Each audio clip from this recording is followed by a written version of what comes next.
Sahabat Ami dimanapun Anda berada, jumpa lagi dengan Ami di sini. Kebetulan hari ini kita di Jember karena besok ada pelantikan 38 kota kabupaten dengan ACSB.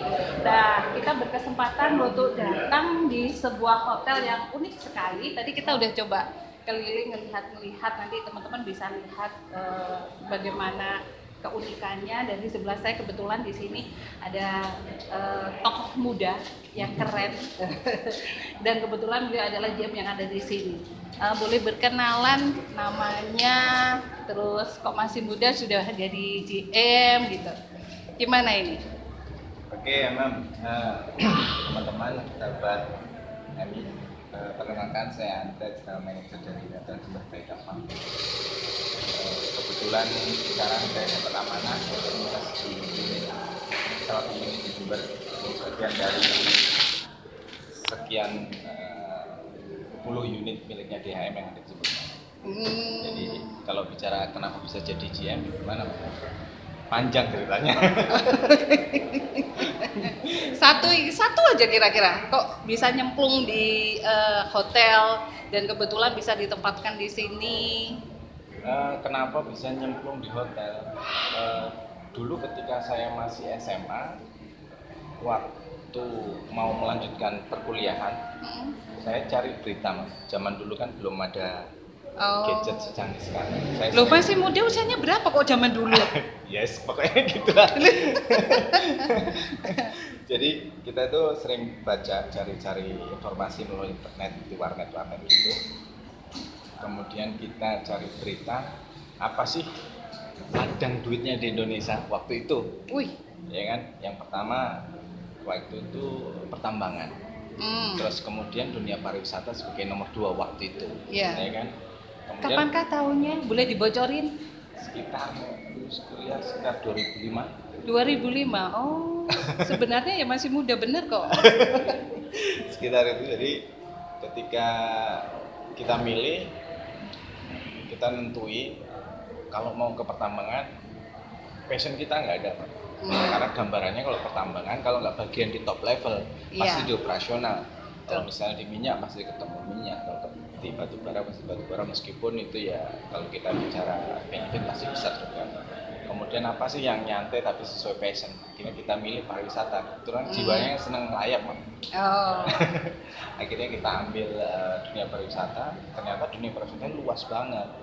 Ada macam-macam, ada perhotelan, ada bisnis perjalanan wisata, ada lain-lain lah pokoknya. Kemudian kok yang paling asik kayaknya ini hotel nih, ya kan? Hotel ini kalau kami menyimpulkan itu kebalikannya dari rumah sakit. Ketika kita bekerja di rumah sakit sama-sama bidang jasa, kalau di rumah sakit itu orang dipaksa ngeluarin duit untuk sehat kan, dipaksa menginap untuk mendapatkan sehat. Sedangkan di hotel kebalikannya, anggap aja orang datang ke hotel emang tujuannya buat bakar duit. Nah, saya mau cari tempat sampahnya duit di hotel. Wih, keren juga ya. Jadi kalau di rumah sakit, iya ya. Soalnya di rumah sakit kita kan butuh sehat. Kita ngeluarin duit justru kita dalam keadaan sedih karena mau sehat. Tapi kalau di hotel kita mesti seneng-seneng memang gitu. Jadi udah bayar, tapi kondisi seneng kan beda, Pak. Jadi kita pun yang terima juga ke bawah senengnya kan. Dengerin itu sahabat muda, keren itu. Terus namanya ini tadi cukup unik ya, U Cafe. Ini ada artikah untuk nama U Cafe ini sebenarnya kafemu. Oh. Sama seperti Mi Hotel. Unit kami namanya Mi Hotel. Kalau bahasa Inggrisnya awalnya kan harusnya My Hotel, Mbak. Iya. Karena kita orang Indonesia. Jadi terus, ini dulu dapat idenya kebetulan di Jogja yang notabene adalah kota plesetan, makanya kita plesetin ke situ. Sama dengan kopinya Ami itu kopi tahes gitu. Orang ini kenapa kopinya kopi tahes? Sehat gitu loh. Bahasa ngalam. Loh iya, tapi kan diplesetin juga itu sama. Betul. Kan gitu. Jadi sepertinya sepaham dia kalau gitu. Makanya kenapa cocok ya kayaknya ya. Kodal dicocok-cocokin. Iya, Bang. Ini Mas Andra. Kebetulan kan ini tadi saya dengar juga mau ada kerjasama dengan UKM Mendunia, karena intinya di UKM Mendunia ini adalah membantu UMKM untuk bisa ekspor, supaya mereka bisa untuk berdiri sendiri di negara sendiri, bahkan bisa dikenal di dunia luar dengan dirinya sendiri. Apa yang membuat Anda juga tertarik untuk berkecimpung membina UMKM ini? Oke, lebih dalam lagi nih, Mem ya. Bicara kenapa kita kok tertarik untuk bantu UMKM, ada kerjasama UMKM. Yang pertama, Mi Hotel by Davam ini salah satu unit yang dinaungin oleh DHM, Davam Hotel Management. Di Davam Hotel Management itu ada Davam Core Value atau nilai-nilai perusahaan. Salah satu poinnya adalah manfaat bagi keluarga, masyarakat, bangsa dan negara. Nah, kami berdiri di sini nggak mau mubazir. Intinya itu, kami berdiri di sini, Mi Hotel ini harus punya manfaat, nggak cuma sesuatu yang berkaitan dengan transaksional yang kaitannya sama perhotelan, enggak. Tapi kalau misalnya kita bisa menjamak ke event, entertain, atau bantu UMKM, kenapa enggak? Jadi saling bersinergi sehingga Betul. bisa tumbuh simbiosis mutualisme Ya, itu. betul. Kebetulan konsep hotel kami kan bisa dikatakan funky profesional. Oh, iya. Hampir 80% tim kami rata-rata anak-anak milenial. Saya lihat ada Vespa juga, itu zaman muda saya dulu. Gitu.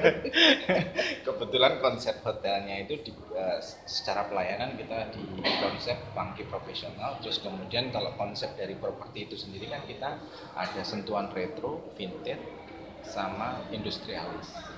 Jadi modernnya kita ambil dari sisi industrialis, kemudian vintage sama retro sebagai sentuhan. Berarti ada juga dari apa ya? Kalau anak-anak muda yang suka melukis itu apa namanya itu? Kemarin itu banyak di Tambak Gayam itu seluruh area kan dibikin. Apakah juga kerjasama dengan anak-anak muda yang suka coret-coret gambar-gambar gitu? Belum, kalau itu Mam. Kalau misalnya ada yang lukis, tapi kita hanya beberapa titik saja. Rencana sih kami mau bikin doodle art, one day doodle art, karena kebetulan konsep hotel kami ini kan dinamis. Yeah. Sewaktu-waktu interior bisa kami rubah saja, asal nggak keluar dari konsep aslinya. Dan untuk kemungkinan bakal ada, tapi yang pasti kerjasama saat ini yang paling kental itu sama komunitas kopi, yang sudah pasti. Kami sudah selama 2 tahun di sini sudah bikin 3 kali event cukup Kopi. besar kopi. Dengan komunitas kopi, KKN atau dengan yang lainnya? Komunitas kopi secara umum, jadi ada kompetisi, ada workshop dan lain-lain di situ. Ada cupping juga sudah kita jalankan di sini. Jadi ya apa kebutuhan anak-anak milenial zaman sekarang yang sifatnya positif dan kita bisa mengakomodasikan, why not? Karena kalau di Jember ini kan memang terkenal dengan kopi dan coklat ya. Betul. Bahkan sekarang ini pihak Jakarta aja memusatkan pelatihannya itu di Jember, karena Jember juga punya kopi yang kualitasnya bagus gitu kan. Nah, teman-teman yang di UKM sini kopinya itu adalah kopi dengan kemasan yang memang mereka layak ekspor gitu loh. Nah, kira-kira Mas Andra sendiri tertarik nggak punya produk sendiri di kopi nih? Ayo. Cita-cita pasti. Oh, berarti ada kesana ya berarti ya. Oh. One day, suatu saat kan pasti pengen juga kan. Ada harapan nggak untuk atau kesan dan pesan untuk para anak muda yang sekarang ini memang lagi pada semangat untuk menjadi entrepreneur, termasuk Kak Injen dengan gini? Pesannya ya, jangan takut mencoba sesuatu yang positif. Boleh agak keras supaya semuanya dengar. Jangan takut nyobain sesuatu yang sekiranya memiliki hasil yang positif. Kalau misalnya jatuh, coba lagi. Jatuh lagi, coba lagi, evaluasi. Oh gitu. Ya. Berarti kesuksesan itu memang harus dikejar, diusahakan, karena tidak hanya untuk diam dan bermimpi. Ya, saya kan nggak seperti gitu. Jadi GM juga kok, mulai dari bawah juga kok. Jadi sebenarnya kita adalah arsitek untuk diri kita sendiri. Betul. Oke. Senang sekali dengan Mas Andra kali ini. Mungkin ada yang satu moto yang bisa ditambah lagi untuk teman-teman, atau cukup bahwa kita mesti harus berusaha untuk mengejar apa yang kita impikan, atau bagaimana? Belajar bisa datang dari siapa aja, atau ilmu bisa datang dari siapa aja. Jadi jangan underestimate sama covernya orang lain.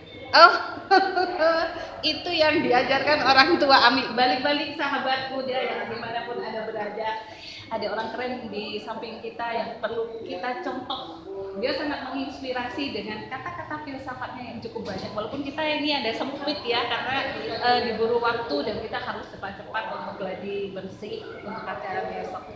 Tapi benar yang beliau katakan bahwa jangan pernah dilihat siapa yang mengatakan, tapi lihatlah apa yang dia katakan. Oke, terima kasih. Sampai jumpa lagi. Dan kita akan bertemu lagi dengan Mas Andra episode berikutnya.